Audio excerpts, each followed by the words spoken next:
Hey guys, Scriptuber here with another video, and I've seen some clips of the gameplay in Star Wars Outlaws, and it's not very good. It just doesn't look like a good video game. It doesn't really look super fun. It doesn't look like absolutely horrible or anything like that. It just doesn't look that good. It's just like, it's very meh, and like guys that like are really into gaming are saying that the gameplay is pretty terrible. So I'm gonna go with what they have to say.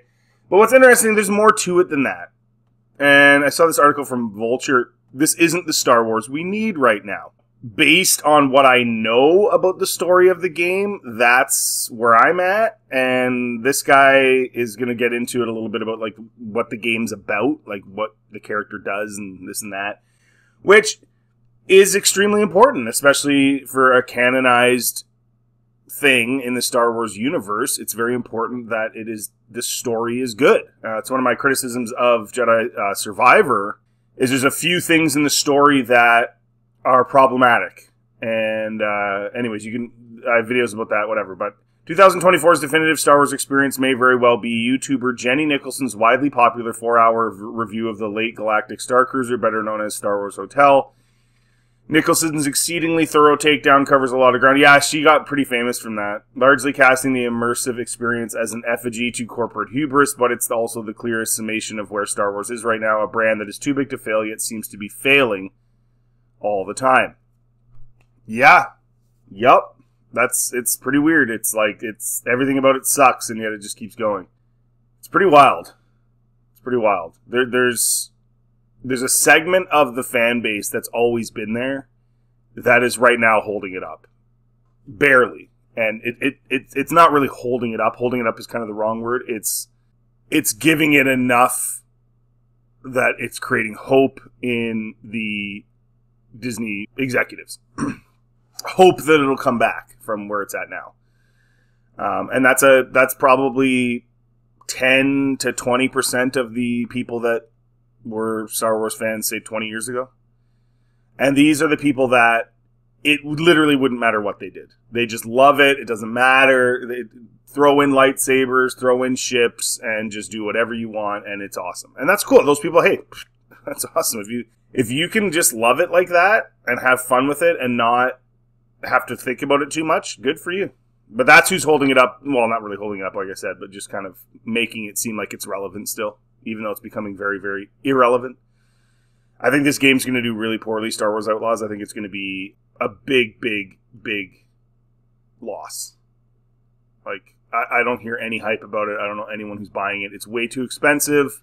Anyways, there's more to it than that. Anyways, I'm getting off on rabbit trail here. Star Wars Outlaws doesn't bear the massive weight of expectation that a 3,000 plus person role-play hotel does, but there is some pressure. It's billed as the first open-world Star Wars video game, the kind of game that lets players wander around and make their own fun, in addition to following an action-packed story suitable for blockbuster tastes. But it is kind of strange that a Star Wars game that has not taken this shape before, it's been 23 years since Grand Theft Auto 3 popularized the open-world genre, enough time for 8 whole Star Wars films to premiere, along with a staggering 13 TV series, 14 once Skeleton Crew arrived in December. Yeah, like, the fact that this hasn't happened and is happening now, it's almost like even if it's a really awesome game, like, you guys missed the boat. Where have you been? Where have you been? It doesn't even make any sense. 23 years ago, Grand Theft Auto comes out. Grand Theft Auto 3. By the way, I'm old enough to have played the original Grand Theft Auto, the above view, the bird's eye view one on the computer. Yeah, I mean, 23 years. I know lots of people that have been clamoring for this forever. And then you finally do it, but it's not epic. You didn't use any epic characters. Once again, Disney and their obsession with trying to have random nobody characters be like the focal point of their stuff. And I get why they're doing it. I get they want to move away from the OG cast and stuff like that. But we'll get further into this article, and you see they're not really doing that. They're just pretending to do that. And I get that. But there's a way to do it properly. You can have a proper send-off and then have new and exciting characters come up. If Finn and Poe and Rey were really exciting and awesome, and you didn't bastardize Luke and ruin Leia and ruin Han, and you send them off on the right way, then it would work. But they didn't do that, and so nobody really cares about those characters because they're just kind of meh. I mean, Poe's kind of cool, I guess, but anyways. But you'll see they don't really. It's kind of like how they do the whole like Sith not Sith, right? Like villains who do everything Sith do and think everything the way Sith do, but aren't Sith because that's super creative apparently. It's the same thing with this game. They aren't actually moving away from the OG characters. They're just using one and then slapping a different skin on him and then pretending like they did something new.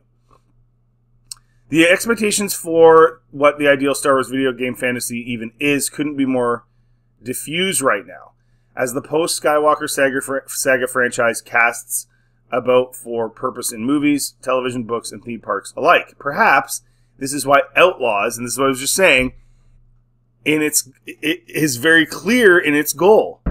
It's a Han Solo simulator set in the corners of Star Wars characterized by scum and villainy, or more accurately, it's about becoming someone like Han Solo. The game casts you as Kay Vess, a small-time crook living in the seedy slums just outside the opulent casinos and estates of Canto Bight, which you might remember is as the setting of The Last Jedi's most divisive subplot. Well, not the most divisive subplot, but definitely a divisive subplot. A completely useless, stupid, dumb, nonsensical, crappy subplot that had nothing to do with anything and could have been completely removed from the movie and would have made absolutely no difference. Thanks, Ruin Johnson. When Kay's first big job goes sideways, she makes an enemy of one of the most powerful kingpins in the Outer Rim and is forced to flee her homeworld and make a name for herself among the cartels and crime syndicates abroad. Eventually, the story takes a familiar shape. Kay must become a scoundrel of renown so she can put together a team for one impossible heist and burn the man who burned her. It's a revenge story by way of a heist thriller and a good spine for a video game. Except for it's literally just Han Solo. So they didn't do anything new. Jabba's in it. She's on Tatooine. It's literally just Han Solo taking place in a different time than Han Solo. Right? And being a girl. Even her clothing. I mean, she looks very similar to Han Solo. Like, they couldn't even bother to, like, change any of that. It's just lazy. It's also one that's notable for what it excludes. Jedi, Sith, and the Force are not part of Outlaws' purview. Instead, it focuses exclusively on the scoundrel fantasy, which mostly translates to normal video game stuff. You do a lot of climbing, a lot of sneaking, a lot of blasting. You get a cool speeder bike and a spaceship, and you get to do some chasing and dogfighting on each. It cannot be stressed enough how much of a normal video game Star Wars Outlaws is. Yeah, exactly. Exactly. And I've been saying this for a while, like, even with these shows and stuff, like, again, it's cool to try something else that's not lightsabers and stuff, but ultimately, when it's not part of the greater galactic war story, it's not the same. This isn't Star Wars. There's no war going on. It's just some chick who's trying to make money in like a seedy part of society. Again, that's why Rogue One was successful and is viewed positively by most people, because Rogue One had to do with the greater galactic war story. It was a side story, and it didn't have any Jedi, and it didn't have any Sith. Right? That's how you do it correctly, is you attach it in a big way to the galactic war story, which is what they did with getting the Death Star plans. That was massive, in the movies, right? They had to have that. So this isn't attached to that. It's just some random chick in space, like nobody cares. So again, you don't have to have Jedi and Sith, but you do have to have it attached to the greater war. That's why it's called Star Wars, and that's why I've been saying for a long time, this, along with everything else, is just too much stuff. It's too much stuff that doesn't really matter in the grand scheme of things. It's like when Finn and oh my gosh, I don't even remember her name. Rose Tico. Oh my gosh. When Finn and Rose go to Canto Bight. It's pointless and dumb and has nothing to do with anything. So why did they put that in there? Totally stupid. Right? So that's the key, is attaching it to the greater war, the Star War. And again, this is just not that. It's just bland and blah and whatever. Part of this can be explained by where the game comes from, developed by Massive, a shop under the huge global umbrella of French publisher Ubisoft. Star Wars Outlaws is descended from a family of studios notorious for a formulaic approach to open-world game design, honed over many games in the Assassin's Creed and Far Cry franchises. Not necessarily a bad thing, it just means that idiosyncrasies of a Ubisoft open-world game aren't readily apparent until you are well into it, seeing flashes of personality within the well-defined lines of formula. In Outlaws, this would be the way all Star Wars accoutrements are implemented. Now and again, like, this is your first open-world game. Like, you approved a game, and it's, like, the most, like, generic open-world. You know, it's like it's formulaic, like he says, like they've been doing this same thing a million times, and that's who you chose to make your open world game after 23 years of open world games for Star Wars. It's just like, it's constant bad decision making, constant stupid decisions by these people. Why would this be the game? A Han Solo wannabe in a generic, bland thing they've done a million times. And again, you look at the gameplay, it looks so boring and generic.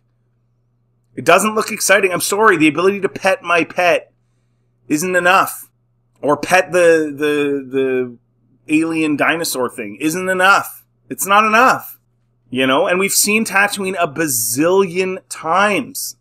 Like, this is what you went with? I'm just flabbergasted. Like, the decisions of the Disney Star Wars people are so terrible, time after time after time. It's mind-blowing. Like, they just can't seem to figure it out. I don't want to discount that special Star Wars sauce. Nearly 50 years of John Williams' music cues and audibly indelible blaster splats have conditioned us culturally to feel as if we return to a womb-like state whenever we hear the thrum of a lightsaber or see Star Wars streaking as a ship punches it to light speed. Star Wars Outlaws does this Star Wars stuff quite well and can be fun when it has its own ideas to contribute. I'm particularly partial to Kessel Sabak, a card game that's kind of like Blackjack. If Blackjack also had Uno house rules designed to make everyone else hate you, it might be the best thing in the game. Though it would be better if you could play against real people and not just in-game characters. Okay, so they they made up a cool game. They made up a cool side game, like mini game. So that's the highlight of the open world Star Wars game is a mini game card game. That's the highlight of an open world Star Wars game. Think of what we're saying here, folks. Like, that's insane. That's terrible. And don't get me wrong. If they made this game like available online to play, like you can poker and other stuff, I'm sure it would take off. I'm sure it'd be super cool because it's Star Wars. But that's the highlight of an open world Star Wars game? Is the Star Wars Blackjack? What are we saying? This is just nuts. It's so, like, that's terrible. And yet Outlaws can't shake that feeling of just being kind of generic, which is a death knell for Star Wars. That's what I keep saying. It has to be attached to the greater war, the galactic war. Otherwise, the stakes aren't the same and it's boring. And the source of its modern ills. It's no secret that Star Wars is dying from exposure as a franchise once accompanied by great ceremony became slowly reduced to content grist. Video games remain one of the few arenas full of genuine potential for Star Wars, yet it remains hamstrung by realities of modern franchise management and big-budget video game development, which result in products that are aggressively safe. Yeah, for brand safety and rare because game development is expensive and slow. Now, safe, is it safe or is it lazy? Is it safe to make basically a female Han Solo, or is it just lazy? I'm going with lazy. It's lazy. It's either lazy or they just don't have the creativity to do anything else. It's one or the other. There are some bright spots. Last year's Jedi Survivor was an exceptional action game that found ways to marry the aesthetic pleasures of Star Wars signature space wizards with badass combat to make for one of the best year's best blockbuster games, and Outlaws itself isn't without its charms. It's just that once you play Outlaws long enough, the Star Wars charm wears off, and you start to feel like you've done all this before. Exactly. You likely have done this all before in other more interesting games.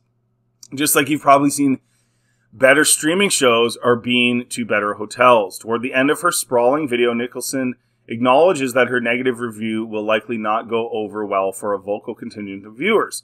She attributes this to the sunk cost fallacy of fandom. Years of investment in a brand translating to team sport mentality and a blinder for reality, which is 100% true.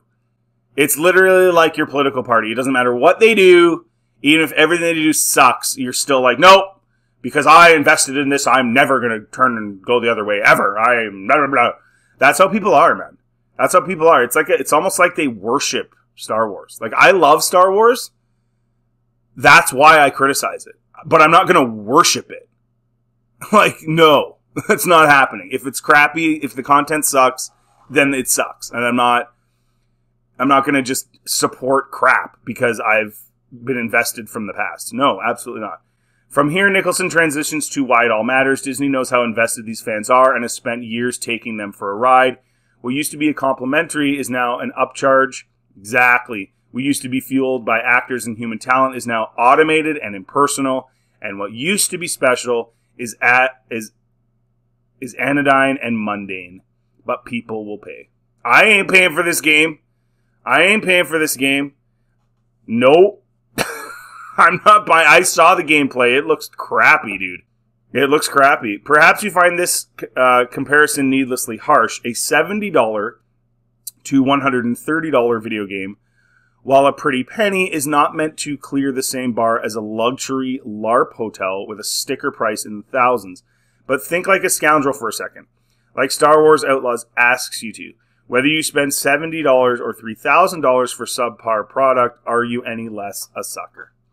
And there it is, guys. So, yeah, I took one look at this game, and, you know, we can go into the actress and how they made her look crappy and all that stuff, which was completely pointless, and actually probably took more effort than just using the actress herself as the actual face of the character, because it's already there. You don't have to alter it. But somebody told them to do that, and I think it's just this race to the mundane. It's this race to being blah and non-offensive and boring and crappy. And this game is just another one of those examples. I'm worried that Skeleton Crew is just going to be another one of those examples. The race to the mediocre. Because God forbid you have something fun and exciting that might just bother one or two people out there. No, we have to have it just boring and mundane and blah. And that's what this game is. I mean, I'm not buying it. I'm not looking at it.